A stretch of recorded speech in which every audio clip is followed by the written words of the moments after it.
그 디베이트입니다. 네, 오늘 저희는 이 주어진 자료에 나타난 예수의 연민 실천, 그리고 그 소진 방지 모델에 대해서 좀 깊이 이야기 나눠보려고 합니다. 그 복음서를 보면 예수님은 정말 끊임없이 사람들을 만나고 또 돕잖아요. 그런데 어떻게 그렇게 깊은 연민을 베풀면서도 스스로 탈진하지 않을 수 있었을까 하는 점이 상당히 흥미롭습니다. 그래서 이 모델을 좀 분석해 보면서 과연 그 연민으로 인한 소진을 막는 가장 결정적인 요소가 뭘까 한번 얘기해 보죠. 이게 도움이 필요한 사람들을 향한 그 적극적인 연민의 행동, 그 자체의 방점을 찍어야 하는 건지 아니면 그 행동을 지치지 않고 계속하게 만드는 구조적인 경계 설정과 삶의 리듬, 여기에 핵심이 있는 건지? 네, 저는 예수 모델의 중심에는 역시 타인에게 향한 깊은 연민이 있고 뭐 경계나 쉼, 공동체 같은 요소들은 이 연민을 지속하기 위한 필수적인 지원 장치다. 이렇게 보는 입장입니다. 네, 저는 약간 다른 각도에서 보는데요. 예수 모델에서 우리가 배워야 할 가장 중요한 지혜는 그 연민을 행동으로 옮기기 위한 전제 조건으로서의 자기보호, 다시 말해서 의도적인 경계 설정이나 쉼의 리듬, 그리고 또 공동체를 통해서 책임을 나누는 방식, 바로 여기에 있다고 생각합니다.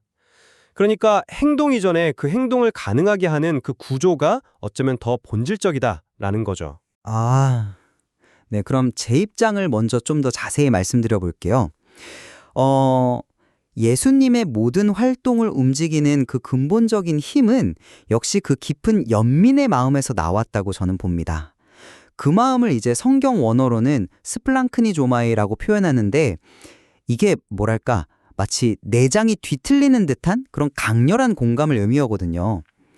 자료에서도 지적하고 있듯이 복음서 곳곳에서 병든 이들이나 좀 곤경에 처한 군중을 보고 불쌍히 여기셨다는 표현이 계속 반복해서 등장하잖아요. 바로 이 마음이 모든 사역의 출발점이자 원동력이었다는 겁니다. 즉각적으로 병을 고치거나 필요한 도움을 주는 행동들은 바로 이 주체할 수 없는 연민이 겉으로 그냥 드러난 모습인 거죠. 그 누가복음 10장에 나오는 선한 사마리아 사람 이야기도 비슷하다고 생각해요. 어떤 이론이나 구호가 아니라 길 위에서 고통받는 사람을 보고 즉시 행동에 나서는 것. 눈앞에 이웃에게 필요한 그 구체적이고 즉각적인 도움을 주는 행동 자체가 강조되고 있는 거죠. 또 제자들을 둘씩 짝지어서 파송해서 마가복음 6.7 사역의 범위를 넓힌 것도 결국은 이 연민에 기반한 치유와 도움의 행동을 더 많은 사람들에게 전하려는 그런 의지의 표현으로 볼 수 있겠죠. 물론 예수님도 때로는 홀로 한적한 곳에서 기도하시거나 마가복음 1.35 또 쉼없이 몰려드는 군중 속에서 제자들에게 따로 와서 좀 쉬어라 마가복음 6.31 이렇게 말씀하시기도 하고 오병이어 기적처럼 큰일을 할 때는 제자들과 역할을 분담하는 모습도 보여주시긴 합니다. 하지만 저는 이런 요소들을 그 연민이라는 핵심 동력이 계속해서 힘을 낼 수 있도록 관리하고 지원하는 필수적인 보조장치나 운영 전략으로 이해하는 게 맞다고 봐요. 비유를 들자면 연민이 자동차의 강력한 엔진이라면 기도나 쉼, 경계, 공동체 활용 같은 것들은 엔진이 과열되거나 고장나지 않도록 하는 엔진 오일이나 냉각수 같은 역할이라는 거죠. 따라서 예수의 길은 연민을 가장 앞에 두되 그것이 고갈되지 않도록 지혜로운 자기관리, 즉 경계 설정, 쉼, 기도, 공동체와의 협력 등을 통해서 균형을 잡아나가는 것이다. 이렇게 생각합니다.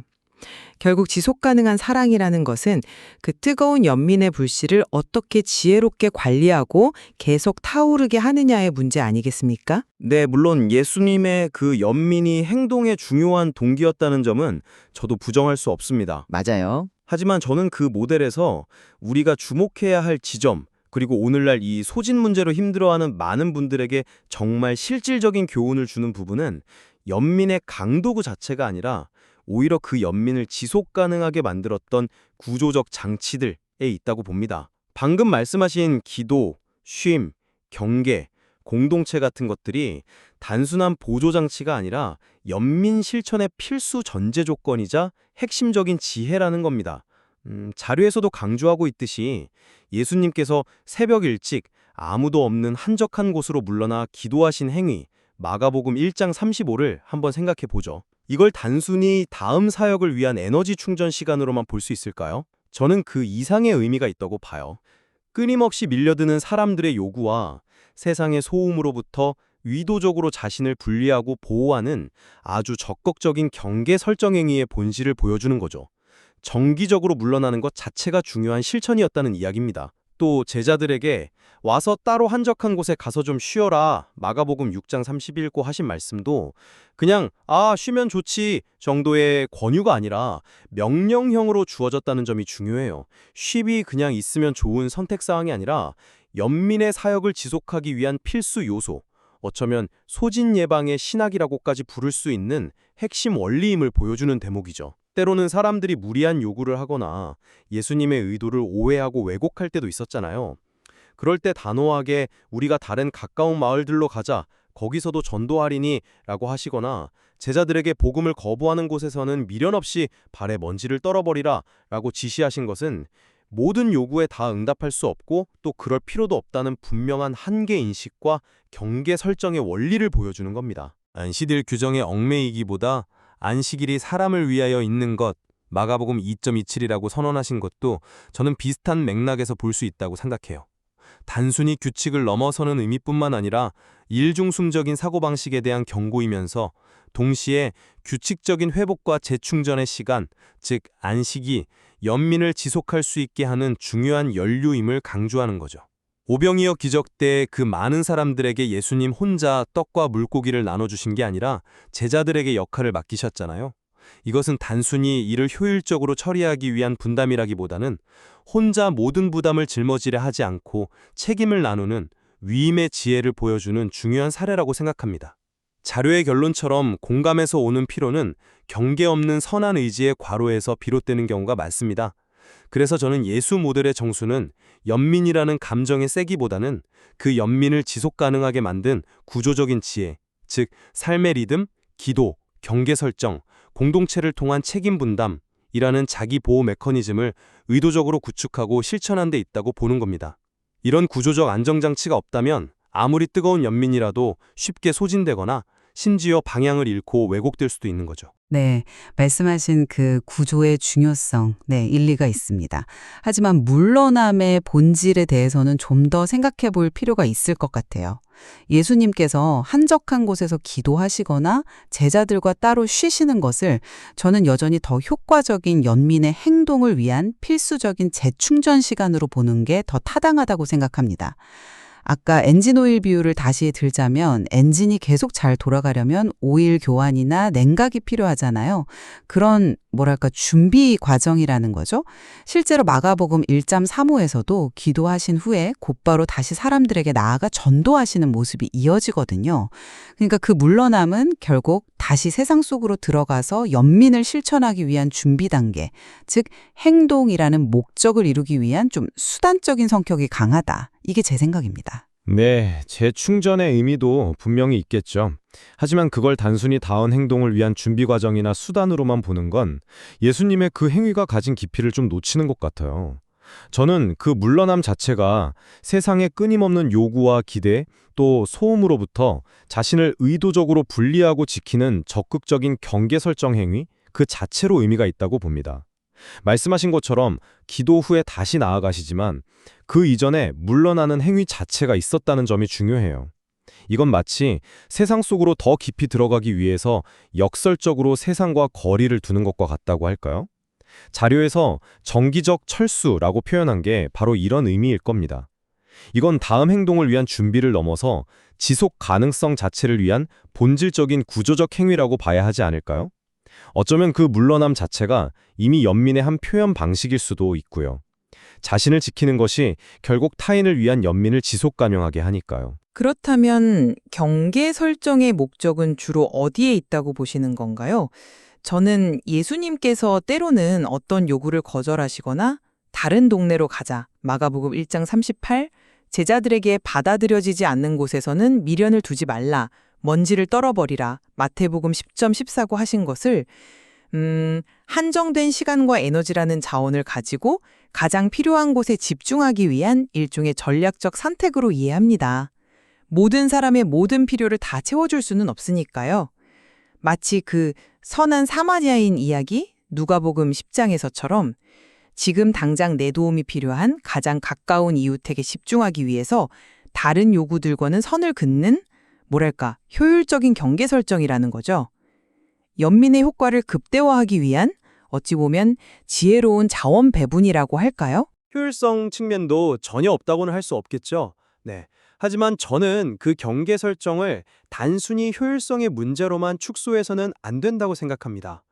그보다는 연민을 실천하는 데 있어서 우리에게는 근본적인 한계가 있다는 사실을 인정하고 그 한계 안에서 스스로를 보호하려는 중요한 원칙으로 봐야 한다는 거죠.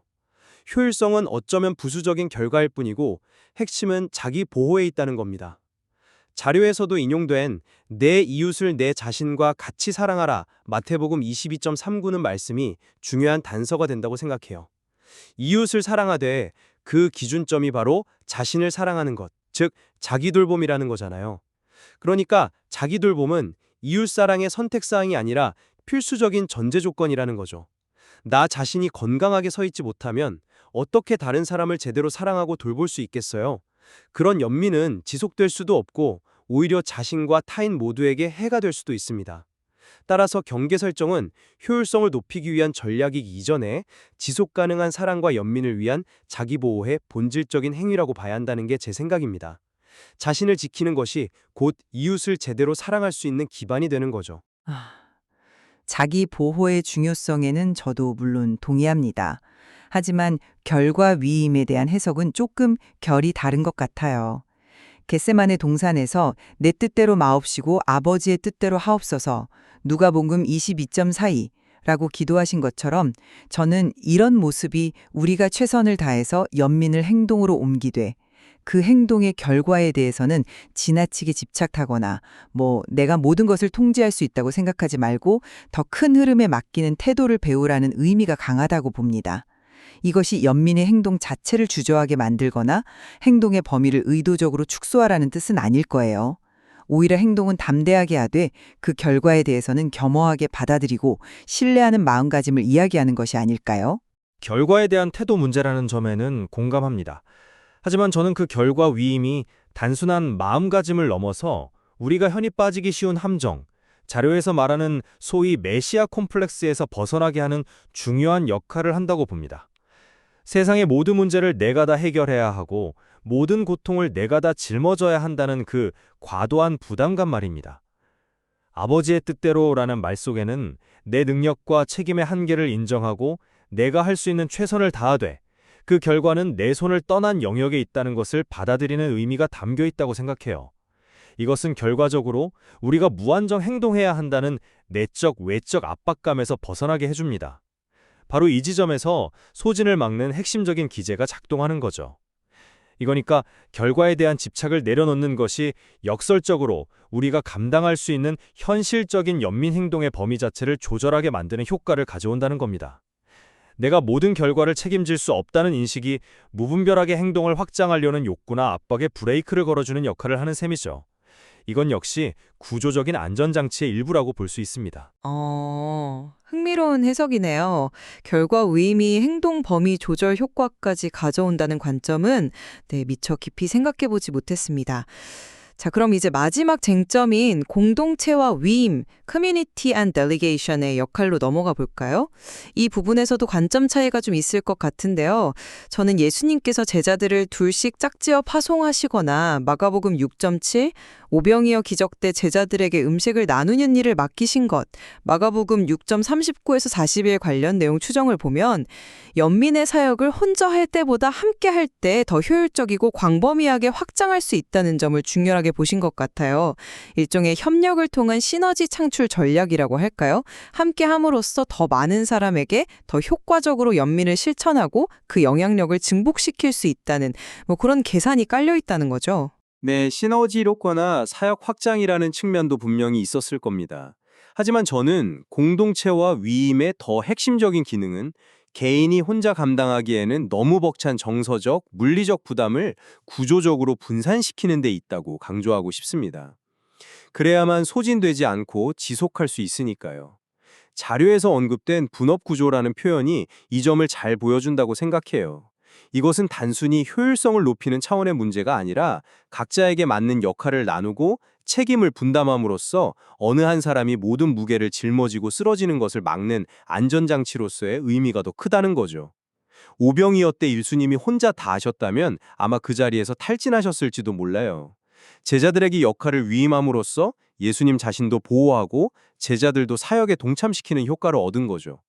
즉 부담을 나누는 것 자체가 중요한 목적이며 이것이 바로 지속 가능한 연민 실천을 위한 필수적인 구조적 요소라는 게 제 생각입니다. 공동체는 연민의 짐을 함께 나누어 드는 시스템인 셈이죠. 효율성보다는 지속 가능성에 방점이 찍혀야 한다고 봅니다. 네, 오늘 저희는 주어진 자료를 통해 예수의 연민 모델에서 행동과 구조 중 어느 쪽에 더 무게를 두어야 할지 다양한 관점에서 이야기를 나눠갔습니다. 저는 여전히 예수의 삶과 사역의 가장 근본적인 동력은 타인을 향한 그 깊은 연민, 스플랑크니조마이에 있다고 생각합니다. 이 강력하고 뜨거운 마음이 모든 행동의 출발점이었죠. 다만 이 소중한 연민의 불꽃이 꺼지지 않고 계속 타오를 수 있도록 기도와 심, 적절한 경계 설정, 그리고 공동체와의 협력이라는 지혜로운 자기관리 장치들을 통해 균형을 잡고 지속 가능성을 확보했다는 점이 중요하다고 봅니다. 결국 연민의 실천이 중심이고 나머지 구조적 요소들은 이 중심을 건강하게 지키고 흘러가게 하는 중요한 수단이자 지원 시스템이라고 정리하고 싶습니다. 저는 오늘 논의를 통해 이 자료가 우리에게 주는 가장 중요한 통찰은 연민이라는 감정 자체의 강렬함보다는 그 연민이 파괴적이거나 소모적인 방향으로 흐르지 않도록 안전하게 담아내고 지속 가능하게 만드는 구조적 지혜에 있다는 점을 다시 한번 확인했습니다. 즉, 연민을 행동으로 옮기기 위한 필수적인 전제 조건으로서의 의도적인 자기보호 메커니즘, 명확한 경계 설정, 규칙적인 쉼과 물러남을 통한 삶의 리듬 조절, 그리고 공동체를 통한 책임과 부담의 분담이야말로 예수 모델이 우리 시대에 던지는 핵심적인 메시지라고 생각합니다. 이러한 구조적인 틀과 지혜가 있었기에 예수의 그 깊은 연민은 고갈되지 않고 세상을 변화시키는 힘으로 작용할 수 있었으며 오늘날 우리에게도 여전히 유효한 모델이 될 수 있다고 봅니다. 구조가 연민을 가능하게 하고 또 보호한다고 요약할 수 있겠네요. 네, 오늘 이야기를 나눠보니 예수의 모델 안에서 깊은 연민의 실천과 그것을 지속 가능하게 만드는 지혜로운 자기 보호 전략들이 얼마나 정교하게 맞물려 돌아가는지 새삼 느낄 수 있었습니다. 이 모델을 해석할 때 연민의 행동 그 자체에 더 큰 비중을 둘 것인가? 아니면 그 행동을 가능하게 하고 지탱하는 구조적 경계와 리듬의 중요성을 더 강조할 것인가는 여전히 해석의 여지가 남는 것 같습니다. 어쩌면 어느 한쪽을 선택하기보다는 이 둘 사이의 건강한 긴장과 균형점을 찾는 것이 중요하겠지요. 맞습니다. 아마 정답은 둘 사이의 역동적인 상호작용 속에 있을 겁니다. 어느 하나가 다른 하나를 압도하는 것이 아니라 서로를 지지하고 보완하면서 온전한 모습을 이루는 것이겠죠. 분명한 것은 오늘 우리가 다룬 자료 속에는 현대사회에서 많은 이들이 겪고 있는 공간 피로나 소진의 문제에 대해 우리가 계속해서 깊이 탐구하고 성찰해 볼 만한 풍부한 지혜와 통찰이 담겨 있다는 사실입니다. 이 논의가 단지 여기서 그치지 않고 각자의 삶의 자리에서 지속 가능한 연민의 길을 모색하고 실천하는 데 작은 도움이 될 수 있기를 바랍니다.